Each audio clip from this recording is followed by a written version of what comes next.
Hey y'all, it's me, and you know what these shades mean. We're back for a very special episode of I've Been Watching Daredevil Born Again Season 2 Finale Edition. So, let me get my seeing glasses on and we'll get right to it. Okay, so we're going to go character by character this week, starting off with the main man, the man without fear himself, Matt Murdock, aka Daredevil. And we ain't the only ones that know that identity anymore, but we'll talk about that in a minute. First, where we find Matt after last week. He's been shot or somehow otherwise injured by the Anti-Vigilante Task Force once they found out that Matt Murdock was alive. So, he gets stitched up, he goes back to court, and he decides that in court he is going to do something nobody there expected him to do, but pretty smart move. He subpoenaed Kingpin. Mayor Wilson Fisk comes into court. Now, we'll talk about Fisk and all that he did and said in court. We'll talk about that in just a little bit, and we will have to kind of segue off of Matt and come back to him. But he decides to subpoena Kingpin in court. And they're back in the judge's chambers deliberating, and Kingpin's whispering where Matt can hear him with his super hearing, basically threatening to out him. And after that is that scene from the trailer that y'all might have seen, might not have seen, came out right before the episode of them in court where he says, "We both know who Daredevil is. He's the man who was in my apartment. He was the man on the Northern Star." And Kingpin goes, "You're a fool." And that's where the trailer cut off. But most of us knew exactly what Matt was about to say, and it's exactly what he said. "No, I'm not. I'm Daredevil."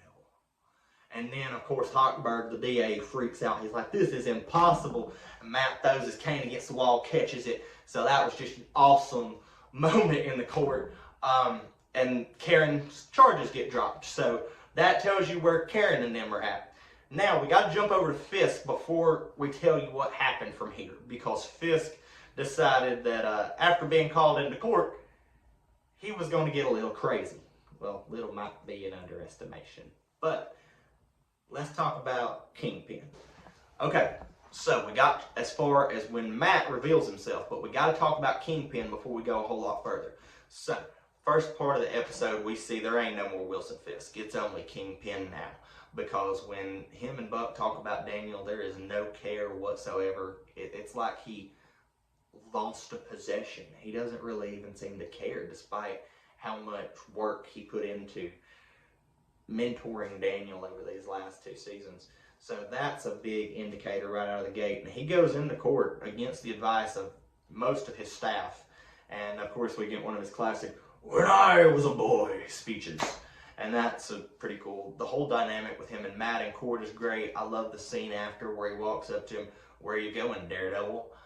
And then Kingpin decides he's going to lock down the courthouse. So, where we are now in the story, Kingpin has locked down the courthouse. We got Matt, Karen, and all these other people on one side. We got Kingpin and Heather and Buck and all these people locked in a different room.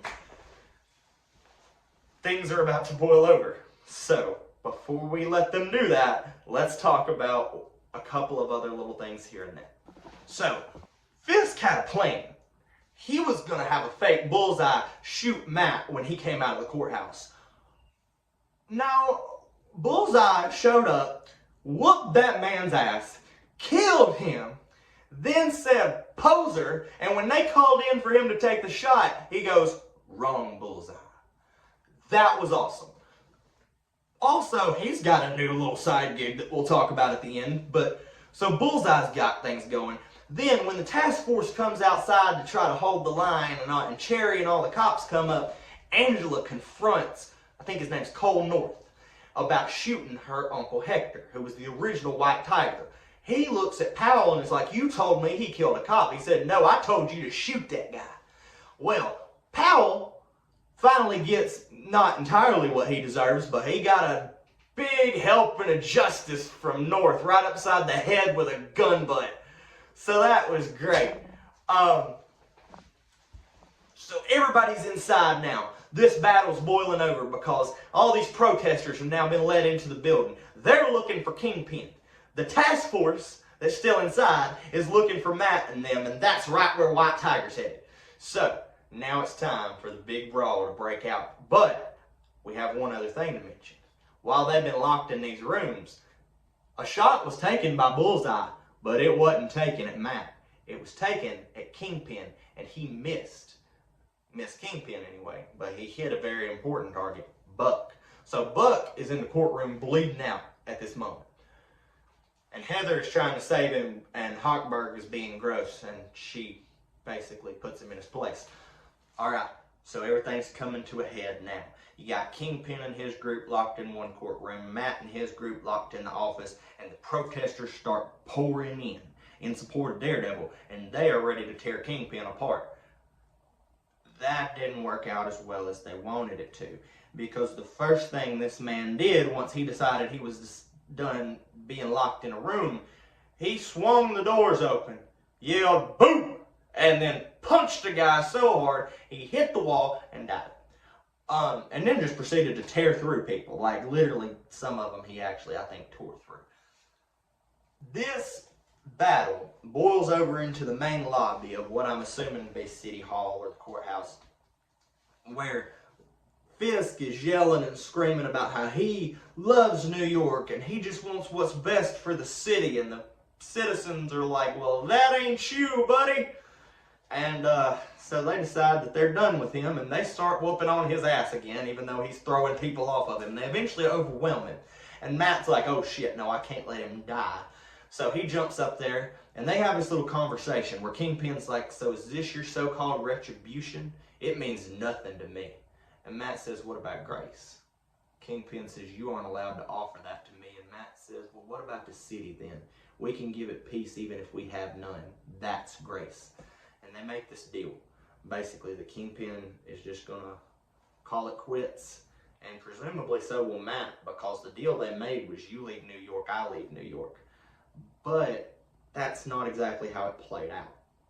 So let's talk now about what happened after all this big boil over at the courthouse. Alright, so the dust is settled. Where is everybody?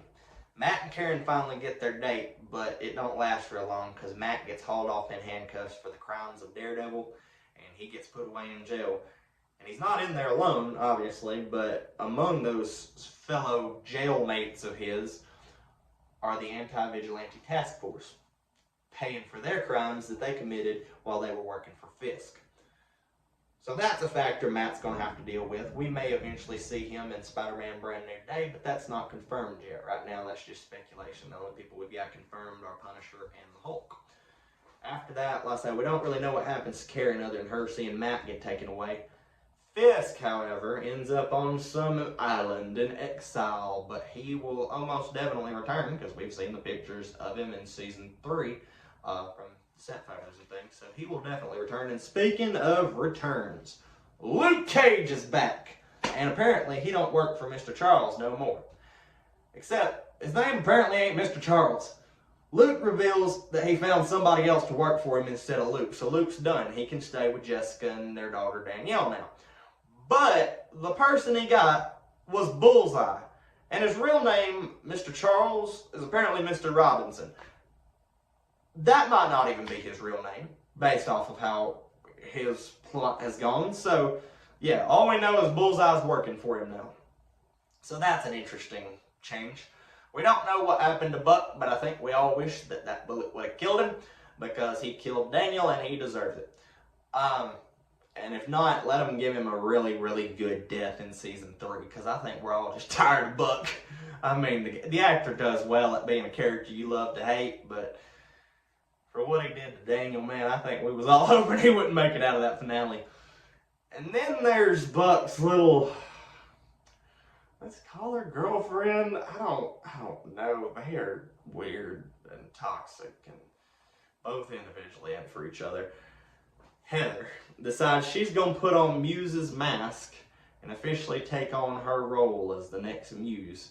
So, from the pictures we've seen of Season 3, it should be interesting. I think it was a hell of a finale, and I can't wait to see what happens next. Well, that's it for now. Come back next episode where I'll be talking about Punisher, One Last Kill. That's all for this. I've been watching. See y'all next time.